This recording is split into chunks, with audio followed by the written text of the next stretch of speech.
I've been told off. Don't bring my national flag. Yeah, this is not our If flag. you want to get divided, No, we don't want to get divided. That's why you have to remove this flag.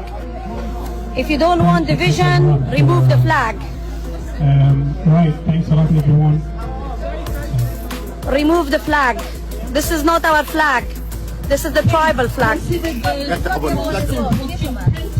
پیدا کنندگیشان بمانین باز از های بیرغ قبیله کسی قبول نداریم. کریم جان ما خبر نداشتیم که رقمی آدم ها رو اینجا آمدن اگر اومده این روسپی های سیاسی نمی آمدن اینجا. Where is the other flag?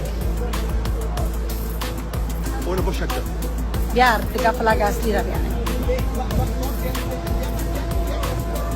نیستیم یکی نیستیم. Nestim. Taliban are not our brothers. That's why this flag does not represent us. Please, can you put the real flag of resistance if you don't mind? Otherwise, there is no need for us to stay here. بیاریم کلگیش بیاریم. سعید بس از دیگه حق ما را زیاد خوردین. بس تان از دیگه. سعید بیادر برو همونجا بمانه. ما آرام هستم بیادر راحت باش. گوش بکنیم. مشنویم بفرمایید. اگر دیگه حق ما را کس خوردن نمیتونه. او بچه‌ها میشناسم اون مقاطع که برهم نخوره. هیچ تقصیش نباشی جا. ما اومدن در آب هستم حلق گلونش پاره میکنم اینجا فهمیدی؟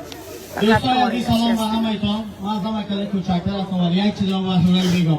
اگر ما بیرق افغانستان رو میگیریم بیرق مقاومت هر بیرقی که میگیریم بانی که بگیریم هر کس هر چی میکنه بکنه ما نمیخوایم. طوری که براتون گفتم.